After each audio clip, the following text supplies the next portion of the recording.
जत तालुक्यातल्या उमराणी इथं मनरेगा अंतर्गत बरीचशी कामं झाली होती, मात्र त्यातली काही कामं यामध्ये घोटाळा झाला होता आणि काही कामं बोगस दाखवून कागदोपत्री ही कामं दाखवून त्याचे पैसे परस्पर हडप केल्याचं तिथे घडलं होतं आणि या संदर्भातलं वृत्त सी न्यूजनं प्रसारित केलं आणि सी न्यूजच्या या बातमीच्या दणक्यानं ज्या ज्या ठिकाणी बोगस प्रकरणं झाली होती तिथं प्रत्यक्ष कामाला सुरुवात करण्यात आली।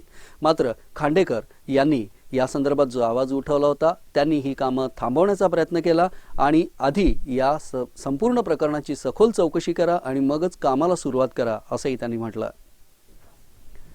उमराणीतील रोजगार हमी योजनेतून झालेल्या विविध कामात मोठा अपहार झाल्याची तक्रार खांडेकर यांनी केली होती आणि त्याचं सविस्तर वृत्त सी न्यूज वाहिनीवरून प्रसारित करण्यात आलं होतं आणि सी न्यूज वाहिनीच्या या दणक्यामुळेच उमराणीतील संबंधित यंत्रणांनी तातडीने हालचाल करत बोगस दाखवलेल्या कामांना नंतर प्रत्यक्षात हळूच सुरुवात केली।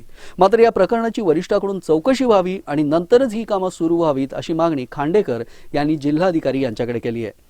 कामे न होताच निधी आधी उचलण्यात आला यावरून उमराणीत मनरेगामध्ये मोठा गफला झाल्याचं हे समोर आलं होतं। त्यामुळे गावातील सर्व कामांची त्रयस्थ यंत्रणेकडून तपासणी करावी अशी मागणी खांडेकर यांनी केली होती। दरम्यान धनव्वा कंचाप्पा वळसंग या कागदोपत्री शेततलाव दाखवलेल्या शेतकऱ्याचा शेततलाव नव्यानं गावातील रोजगार सेवकाकडून सुरू करण्यात आलाय।